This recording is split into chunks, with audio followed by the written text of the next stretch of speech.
Like, can you explain to everybody the concept of subtext, because it is, I think, a lost art, and how to, if you have any tips on how to create, advice on how to create good subtext in a scene specifically.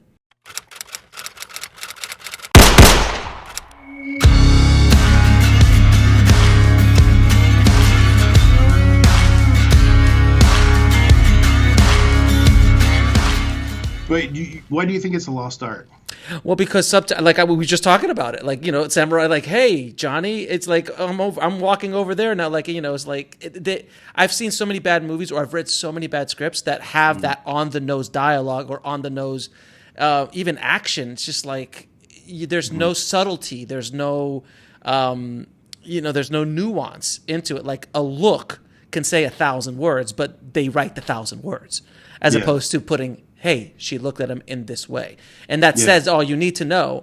And there's some, I never can have a good example, but there's, all the masters have these scenes that, there's a look, there's a touch, there's, a cut to an object that says everything you want to know about what's going on in that scene without actually having to say a single word. And that, if you have any advice on how to make that easier, I'm all ears. You make a good point. Okay, so the best way to understand subtext is to understand its role in any given scene or in any given story, which the story is the context.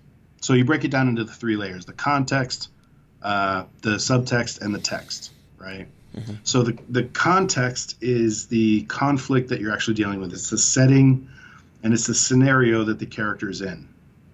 And then the subtext is the intention of the character. Now, a lot of people tend to confuse, the subtext of a scene with the theme. And what I would argue is that the theme is really the subtext of the author or the writer of the story, which we can get into that. You could even label it, some people go so far as to label it like proto-subtext and meta-subtext, which is really just theme and subtext. When you're writing your characters, the subtext is the intention of your character, which means everybody has a subtext because everybody has an intention. Everybody wants something. And then the text is just the layer on top that we're actually seeing. So most of the time, when we're writers, I like the way Vince Gilligan said it. He looks at dialogue as the cherry on top of the pie. Mm-hmm. He spends most of his time trying to figure out the psychology of the characters, what they want, and what's impeding them. That's all context. So context is, me sitting on a bus. I think I used this reference in a couple other interviews. But me sitting on a bus, you and I are sitting on a bus. I'm holding your baby on my lap, pointing a gun at her, and I say, go ahead and drink it. And you're holding a vial of poison. So the context is we're on a bus.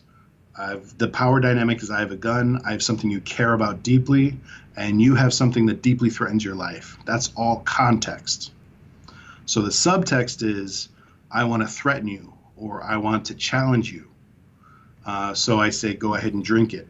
Go ahead and drink it is the text. So it's just one layer. And that ultimately, the scene direction and everything about that is describing the context and the way they're maneuvering the context. So as soon as you write the dialogue, which is the final cherry on top. Now, people like Tarantino have these incredible dialogue that draws you in, and it makes you like. But what most people don't appreciate about Tarantino is actually he has all the context and the subtext in such a way that it's driven by a lot of tension, a lot of conflict, and it's all implicit. And so most of the time when they're talking about good classic music or good movies or something, right, what they're really talking about is, like who's stronger here, who has more power here. Mm-hmm. And most Tarantino movies tend to be very invested in who is the one that's mostly in control, which is what I like. That's a great way to approach a scene, is to ask, like, okay, somebody wants something, somebody's going to stop them. Who has more power? And then you build that out, you draw that out as much as you can, and then the final turn is what answers the question of who has more power.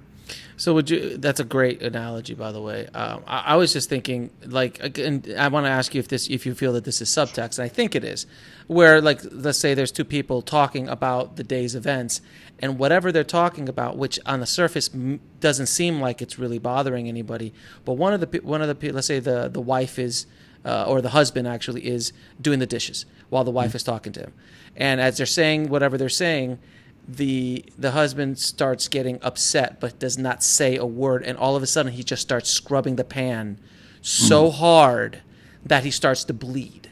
Literally, his hands start to bleed because he's so upset, but not a word is said, and she walks out of the scene and he walks out of the scene, but some shit just went down.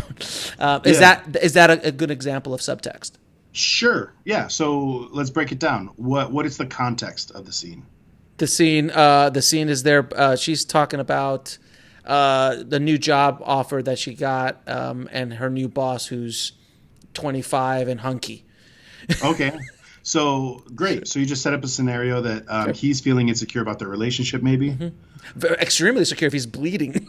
I mean, that's a pretty intense. Well, that's what my question is. As an audience, I'd wonder, like, okay, what is motivating this massive insecurity, which immediately gets you into the head of the character. And where are we in the movie? We could have already set that up in a few other scenes prior, and this is just this is the last, like, almost the last straw, because he doesn't lose it yet, but he's still kind of repressing his anger, and he's the only one that sees the blood, or he breaks a dish or something like that. Or it might be a commercial for a smoother Brillo pad. Exactly. But basically, so the actions don't represent on the outside. What it seems to be happening is it's not about the washing of the dishes. It has nothing to do with the dishes. It's about what's going on inside, and the dishes are just an expression of what's going on.